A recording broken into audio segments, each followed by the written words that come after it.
नमस्कार दोस्तों, सब्सक्राइब कीजिए नॉलेज गेट चैनल को और बेल आइकन को दबाइए इस चैनल की सारी लेटेस्ट वीडियोस तुरंत देखने के लिए। नमस्कार दोस्तों, मैं हूं आपका दोस्त संचित और स्वागत करता हूं इस वीडियो सीरीज में जहां हम डिस्कशन कर रहे हैं डीबीएमएस पर। दोस्तों इस वीडियो से एक बहुत ही इंपॉर्टेंट डिस्कशन स्टार्ट करेंगे, जी हां, क्वेरी लैंग्वेजेस का। तो रिलेशनल अलजेब्रा, रिलेशनल कैलकुलस और एसक्यूएल, इन सब के बारे में डिटेल में दोस्तों डिस्कशन करने वाले हैं। इससे पहले कि डिस्कशन स्टार्ट करें, कुछ पॉइंट्स आपको याद दिलाना चाहता हूं। देखिए, सबसे पहले तो ये एक बहुत ही इंपॉर्टेंट टॉपिक है। तो चाहे गेट है, नेट है, आपके यूनिवर्सिटी एग्जाम है, अलजेब्रा, कैलकुलस और एसक्यूएल, इन सभी से क्वेश्चंस पूछता है। गेट और नेट की बात करूं तो स्पेसिफिकली कम से कम 2 क्वेश्चन, और यूनिवर्सिटी एग्जाम में अगर 100 मार्क्स का पेपर है तो मेरे ख्याल से कम 10 to 15 क्वेश्चंस इन टॉपिक से पूछे जाते हैं। तो extremely important. As far as industry is concern, तो जैसा आप जानते हैं, अगर कोई भी कंपनी प्लेसमेंट लेने के लिए आती है और आप बोलते हैं कि डीबीएमएस हमारा फेवरेट सब्जेक्ट है, इंटरव्यू के अंदर दोस्तों नॉर्मलाइजेशन और एसक्यूएल, शायद इन 2 टॉपिक में ही डिस्कशन होने वाला है। तो इंडस्ट्री और एग्जाम्स दोनों के हिसाब से एक बहुत ही इंपॉर्टेंट टॉपिक है। एक बात देखिए समझनी होगी, डीबीएमएस की अगर स्पेशली बात करूं तो जितने भी टॉपिक्स हैं, चाहे नॉर्मलाइजेशन है, ट्रांजैक्शन है, या डायग्राम है, इंडेक्सिंग है, दोस्तों मोरलेस मैथमेटिक है, न्यूमेरिकल पार्ट है। तो अगर आप ध्यान से कंसंट्रेशन करके इसको पढ़ेंगे तो मुझे नहीं लगता कि इन टॉपिक्स से कहीं नंबर कटने का स्कोप है ना। लेकिन जब भी मैं बैचेस लेता हूं तो हमेशा बोलता हूं, भाई अलजेब्रा और कैलकुलस कोई सिखा नहीं सकता। मींस क्या मैं आपको सी या जावा सिखा सकता हूं? तो मैं आपको कुछ आइडियाज बता सकता हूं, लेकिन उसका प्रैक्टिस आपको करनी होगी। तो दोस्तों सबसे ज्यादा प्रैक्टिस पूरे डीबीएमएस के अंदर हमको करनी है अलजेब्रा, कैलकुलस, इस सब के अंदर। बिकॉज आप समझिएगा कि लॉजिक्स हम डिस्कस यहां पर जरूर करेंगे, लेकिन उसका जितनी प्रैक्टिस आप करने वाले एग्जाम में उतनी आसानी आपको होगी। एक्चुअली क्या क्वेरी पूछने वाला है ये तो कोई नहीं जानता, लेकिन एक बात ये भी जरूर कहूंगा, बहुत सारे लोग हैं जिनकी प्रोग्रामिंग थोड़ी सी जिनको टफ लगता है या इतना कंफर्टेबल फील नहीं करते।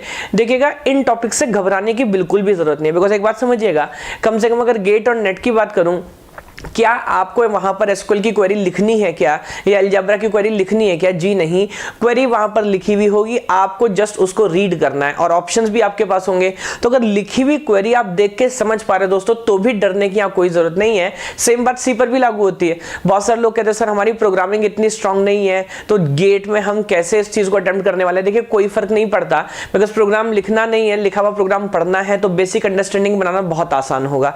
तो ठीक है, कुछ पॉइंट दोस्तों ध्यान रखिएगा, प्रैक्टिस खूब सारी करनी है, टॉपिक को छोड़ना नहीं, बहुत इंपॉर्टेंट है। और हाँ, एक बात और, बहुत सारे लोग दोस्तों बहुत कुछ एक्स्ट्रा पढ़ने की कोशिश करते हैं, खासकर एसक्यूएल है, अलजेब्रा है, कि अगर गेट है, नेट है, सोचते हैं टफ होगा, पता नहीं क्या जाएगा। मैं हमेशा बोलता हूं कि सबसे पहले लास्ट 5 या 10 ईयर्स के पेपर आप एक बार जाके चेक करेंगे तो आप समझेंगे मुश्किल कुछ नहीं पूछ रहा है, बेसिक्स टॉपिक से, बेसिक आइडिया से ही क्वेश्चन पूछेगा। हाँ, जैसे कुछ लेवल की नेस्टिंग कर सकता है तो थोड़ा सा टफ जरूर होगा, लेकिन देखिए मुश्किल पेपर बनाने का मतलब ये नहीं कि सिलेबस के बाहर से बनाएंगे। तो आइडिया सिंपल ही है, जब तक आपके बेसिक कांसेप्ट्स क्लियर नहीं होंगे तब तक आप सॉल्व नहीं कर पाएंगे। अगर बेसिक्स क्लियर हैं तो गेट या नेट या यूनिवर्सिटी एग्जाम में जो भी क्वेश्चन पूछेगा वो रुकने वाला नहीं है। तो मेरे ख्याल से अब चलिए शुरू करते हैं क्वेरी लैंग्वेजेस।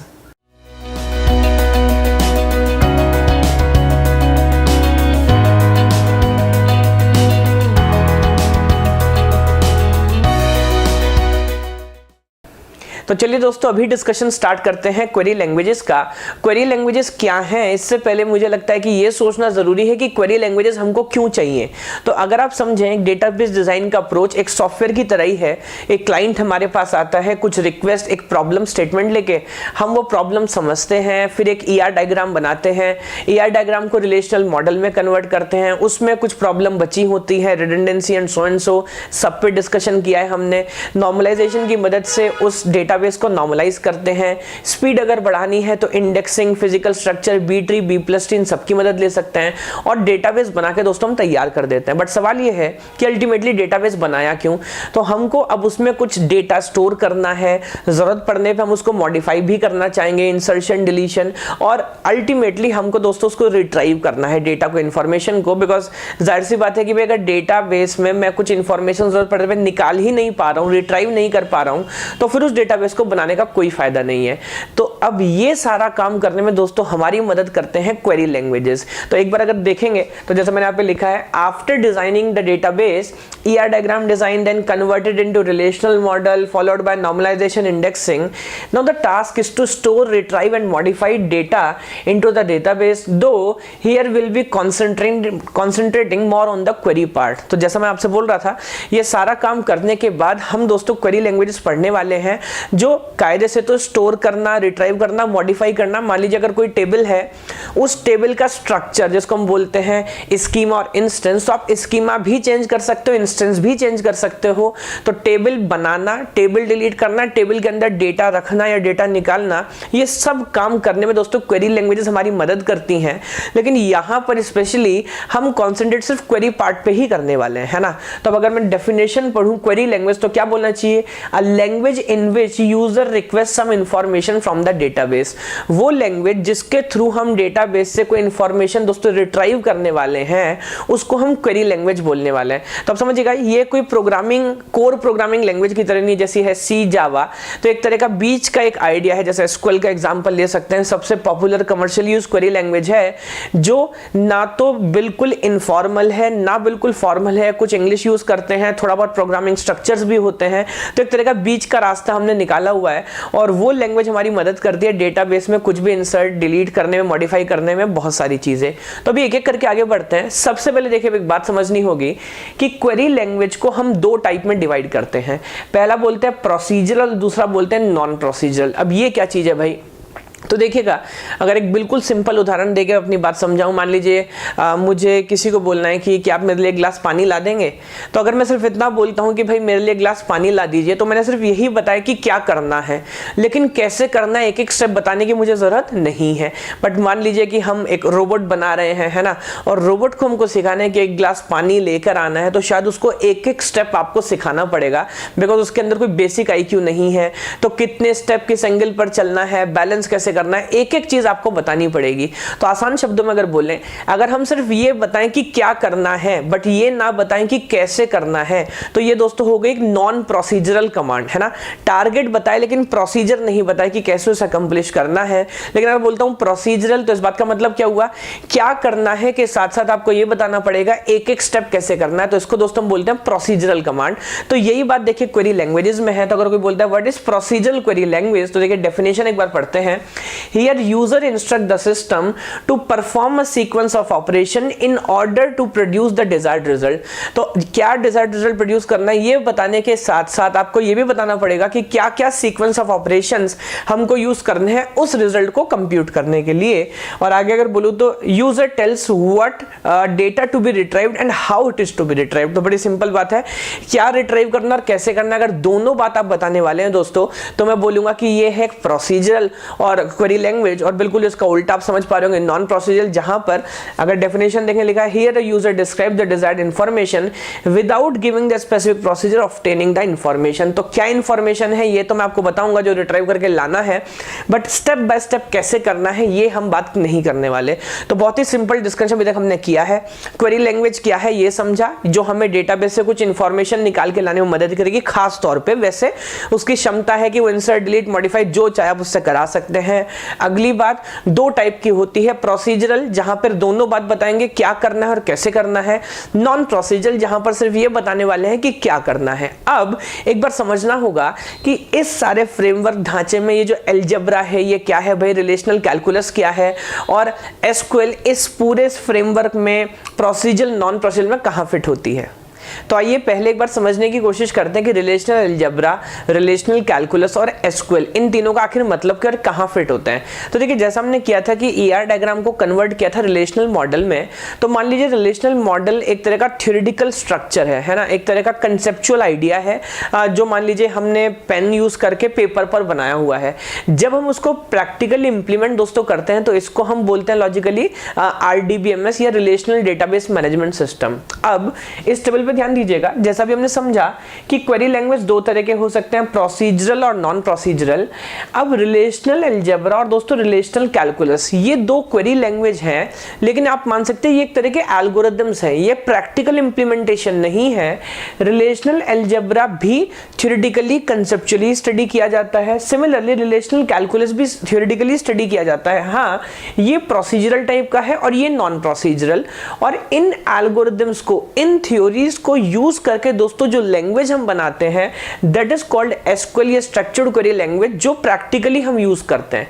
तो देखिए आइडिया पूरा समझना है, एक एक करके मैं पॉइंट डिस्कस करता हूं। तो यहां पर आप देखेंगे मैंने बोला in practice we use relational database management system which is a practical implementation of relational model. तो मॉडल जो आपने बनाया था उसको जब हमने इंप्लीमेंट कर दिया तो उसी को दोस्तों हम बोलते हैं आरडीबीएमएस।